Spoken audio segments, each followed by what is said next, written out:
Hello यहाँ सम्पूर्णमा नमस्कार। आज हामी चाहिँ दाँत किरालाई खाएको उपचार हेरौँ। मात्रै गर ल। ए यहाँ देखिरहनु भएको छ। यहाँ एकजना भक्तपुरमा चाहिँ नि अब दाँदा भएपछि त गएपछि त त्यो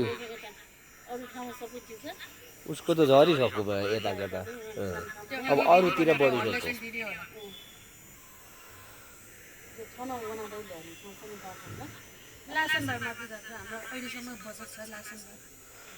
हावा नपस्ने गरी गर होला च्याप्प।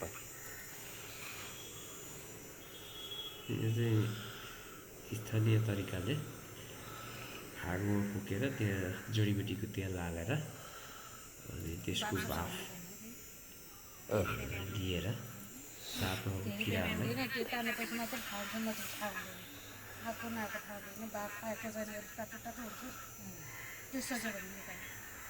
निकालेर ऊ कुछ कोही कोही यहाँ देख्नुहुन्छ। कहिले ल्याउने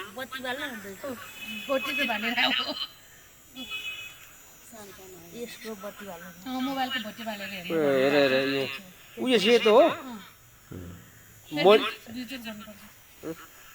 तिन चारचोटि गएर गर्नु पऱ्यो जब जानु पऱ्यो।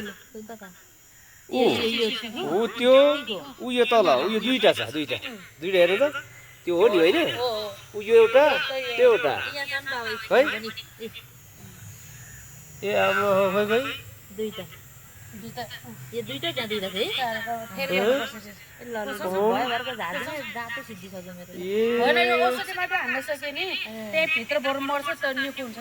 हो ल राम्रो रहेछ त हो यो त ए ल अब यहाँदेखि हुन्छ नि यहाँ केही पनि छैन होइन झर्छ नि त।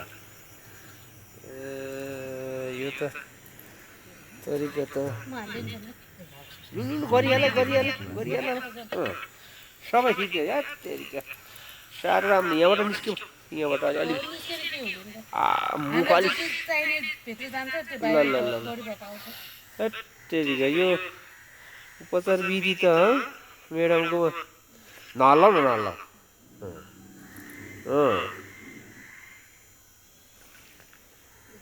ओहो ए यो तपाईँको यो विधि चाहिँ अलि बडो राम्रो रहेछ त हौ म्याडम। अरूलाई पनि म पठाउँछु थुप्रो होइन यसरी हामीले थाहा पायौँ नि त त्यो उसको साथीको छिमेकीबाट। अब आउनु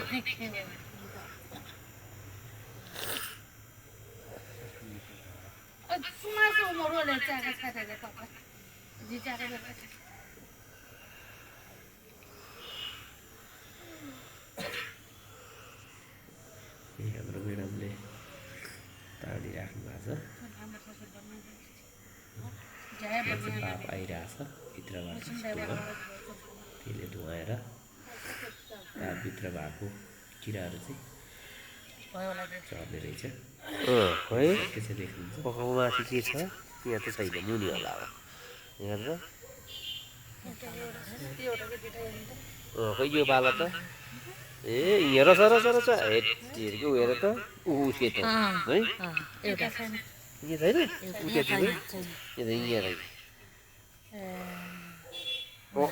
छ ऊ त्यो देखाउ त हातले सेतो हुँदो रहेछ नि किरा छ मसिनो लामो है दुईचोटि जति गर ए त्यस्तो हुन्छ फेरि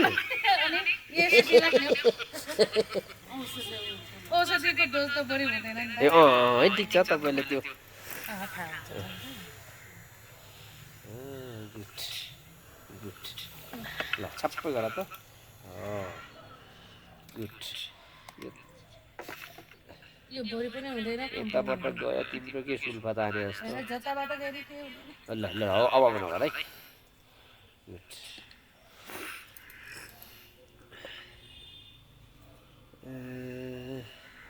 यो तपाईँको पुर्खौली त्यसै क्या हो म्याडम यो पुर्खौली नै हो कि ए हेटे तिम्रो त किराहरू कति अगाडि 2टा थियो 3टा तिम्रो अनि मुनिको दुखेको एउटा झर्यो माथिको 2टा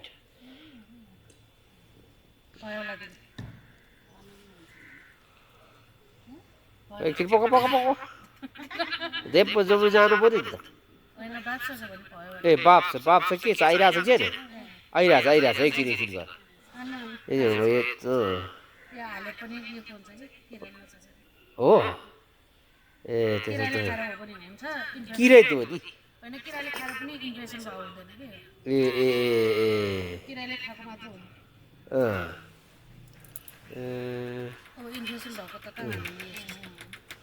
हो पखाइ यहाँ हेरौँ त माथि यहाँ छैन है मुनि उठाउ त ऊ झर त नि पक्रै त्यहाँ हेरौँ छैन त्यहाँ यहाँ हेर्नु त ओहो ल ल ऊ यही ओहो यो त मरिसक्यो यो मरिसक्यो ए ल ल ठिक हुन्छ गर्न पर्यो नि फेरि अब यो छेछेची देखियो नि त नि ए हो होइन निको हुन्छ भनेर सुनेर आएको मैले त यो झारफुक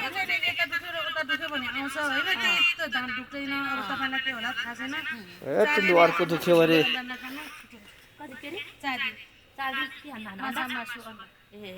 नखाने गुलियो नखाने गुलियो त अरू बेला नि खानु हुन्न नि त खास त खाइबस्छ ल धन्यवाद म्याडम यो राम्रो रहेछ तपाईँको उपचार विधि है